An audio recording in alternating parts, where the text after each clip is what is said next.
শুনো, দিনের কাজে যুক্ত হতে চাই, ইসলামের জন্যে কাজ করতে চাই, কিভাবে দিনের মেহনতে যুক্ত হতে পারবো? আচ্ছা। দেখুন ভাই বোনেরা, আমরা যখন দিনের কাজে যুক্ত হতে চাই, তখন মনের অজান্তেই কিছু ফ্যান্টাসিতে ভুগি। এটা খারাপ ফ্যান্টাসি নয়, ভালো ফ্যান্টাসি, কিন্তু কিছু ক্ষেত্রে বাস্তবতার বাইরে। বুঝিয়ে বলছি। দিনের কাজ বা দিনই মেহনত করতে চাই মানেই শুধু ময়দানের কাজ না। সম্পূর্ণ সিস্টেমটাই হচ্ছে একটা দিনই কাজ।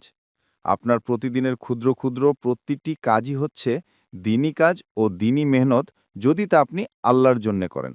দিনই কাজের মধ্যে কিছু আছে ব্যক্তি পর্যায়ের এবং কিছু আছে সামগ্রিক উম্মা ভিত্তিক। আম, এই দুই স্থানেই আপনাকে অ্যাক্টিভ থাকতে হবে।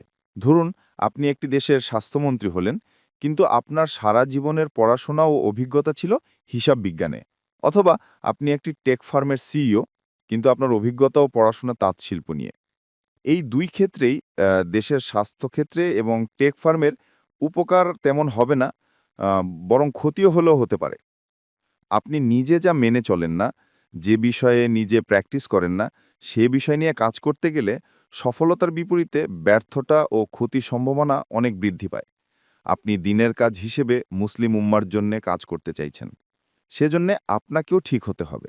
আমি বলছি না যে আপনাকে উম্মার জন্যে কাজ করার আগে 100% রেডি হয়ে তারপরে কাজে নামতে হবে। 100% রেডি কেউ হতে পারে না। আবার নিজের কোনো আমল নেই, কিন্তু দিনের জন্যে কাজ, এটাও আগাবে না। আপনাকে ২ টাই একসাথে করতে হবে। আপনি ৫ ওয়াক্ত নামাজ পড়া শুরু করুন এবং আপনার ভাইকে ৫ ওয়াক্তের দাওয়াত দিন। আপনি জামাতে নামাজ শুরু করুন এবং আপনার ভাইকে জামাতের জন্য দাওয়াত দিন। আপনি বড়দের সাথে আদব রক্ষা করা শুরু করুন এবং আপনার ভাইকে আদবের দাওয়াত দিন। দিনের কাজ, উম্মার জন্যে কাজ অনেক রকম আছে এবং সব রকমই দরকার। আমাদের কারো একার পক্ষে সবকিছুতে অংশগ্রহণ করা সম্ভব না। তাই অল্প কিছু বিষয়ে নিয়মিত কাজ করে যাওয়া উচিত। আপনাকে আমাকে নিজেদের আমল ঠিক করতে হবে, ইমানের বুঝ ঠিক করতে হবে, নিজেরা ৫ ওয়াক্ত নামাজ পড়ছি কিনা সেটা ঠিক করতে হবে ভাই। এইগুলো না করলে আপনি সামনে আগাতে পারবেন না। তাই যখনই আপনি বলবেন, আমি দিনের কাজ করতে চাই, তখন আপনার উচিত প্রথমে নিজের দিকে নজর দেওয়া, নিজের আমল ইবাদত দ্রুত ঠিক করে নেওয়া। এরপরে আদব ও হক সম্পর্কে সচেতন হওয়া। নিজের উপর প্রেশার দিয়ে নিজের আমল আখলাক ঠিক করে ফেলুন। অলসতা ঝেড়ে ফেলে নিয়মিত নিজের উপরে মেহনত করুন। দরকার হলে দিনী ভাইদের সার্কেলে যুক্ত হয়ে যান। দিনী ভাইদের সার্কেলে যুক্ত হওয়ার পরে আমরা আরেকটা ফ্যান্টাসি করি। আমরা ভাবি যে দিনী ভাইদের সার্কেলে আছি মানেই চমৎকার কিছু ঘটে যাবে বা খুব দ্রুত কিছু একটা পরিবর্তন চলে আসবে। আসলে এমন কিছু রাতারাতি হয় না ভাই। আপনি কোনো দিনী সার্কেলে আছেন, এর অর্থ আপনি তাদের কথা শুনে আমলের প্রতি উৎসাহ পাবেন।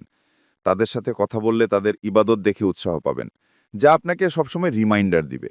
হয়তো সপ্তাহে অনলাইনে বা অফলাইনে একবার তালিম করলেন, হয়তো মাসে বা ২ মাসে একটা অনুষ্ঠান করে ইলমি আলোচনা হবে, হয়তো বছর ২ একবার কোনো বিষয়ে ঐক্যের ভিত্তিতে কোনো অন্যায়ের বিরুদ্ধে সোচ্চার হয়ে ২ একটা প্রতিবাদ মিছিল করলেন। কিন্তু এইগুলো আপনার ব্যক্তিকেন্দ্রিক আত্মশুদ্ধি এনে দিতে পারবে না। দিন শেষে আপনাকে নিজের ওপরে নিজেকে কাজ করতে হবে। কেউ আপনাকে জোর করে আমলদার বানাতে পারবে না। দিনী সার্কেলে বা হোয়াটসঅ্যাপ গ্রুপে জয়েন হয়েছেন মানে এই না যে অনেক কিছু ঘটে যাবে। আপনি ৩ দিন থাকলেন, ৩ সপ্তাহ গেল, ৩ মাস গেল, দেখলেন হোয়াটসঅ্যাপ গ্রুপ বা কিছু ভাইদের সার্কেলে এসে তেমন কোনো উপকার পাচ্ছেন না। দেশে দিন কায়েম করতে পারছেন না, এলাকায় দিন কায়েম করতে পারছেন না, এমনকি নিজের পরিবারেই পারছেন না। হতাশ হয়ে গেলেন, গ্রুপ থেকে চলে গেলেন। আসলে আপনি ফ্যান্টাসিতে ছিলেন। আপনার কল্পনার ফ্যান্টাসির সাথে বাস্তবতা মিল দেখেননি, তাই হতাশ হয়েছেন। আসলে আমরা যখন দিনের জন্য কিছু করতে চাই, তখন ইবলিস আমাদের অন্তরে সেটাকে অতিরঞ্জিত করে দিয়ে উচ্চাশা অনেক উঁচুতে নিয়ে যায়।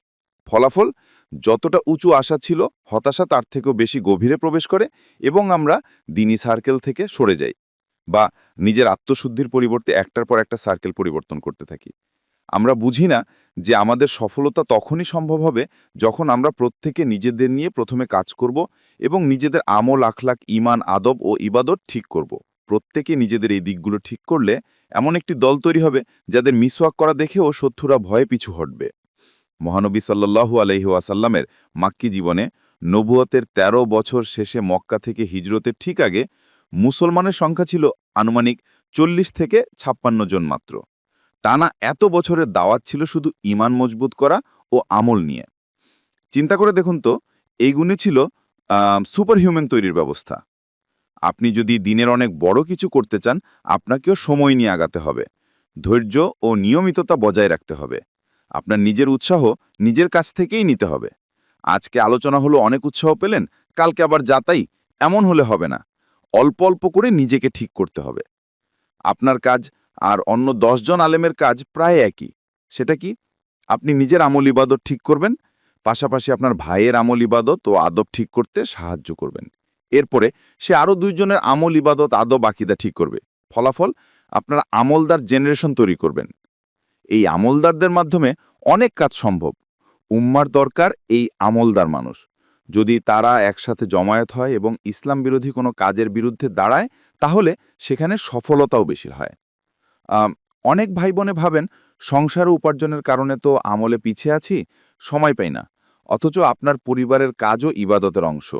আপনার খাওয়া দাওয়া হবে সুন্নাতি তরিকায়, আপনার পরিবার পরিচালনা করবেন ইসলামের নীতিতে, আপনার রান্না হবে যেন দেহ সুস্থ থাকে, আপনার পরিবারের খেদমত করবেন, উপার্জন করবেন হালালভাবে, ব্যবসা করবেন আল্লাহর নিয়মে, সবার হক রক্ষা করবেন।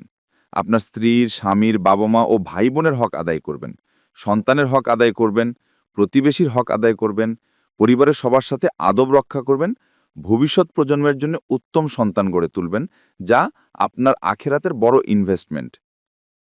ইবাদতে মন দিন, ফরজ ও সুন্নাহ ইবাদতে ছাড় দিবেন না, এবং নিজে যা করবেন সেই কাজগুলো আপনার ভাই বোন, প্রতিবেশীকে করতে উৎসাহ দিন এবং তাদেরকেও আমলি জীবনে প্রবেশ করতে শতভাগ সাহায্য করুন। এভাবেই আমরা উম্মার একটা বড় সম্পদের রূপান্তর হতে পারব, আর এই সবকিছুই হবে দিনের জন্য কাজ করার অংশ।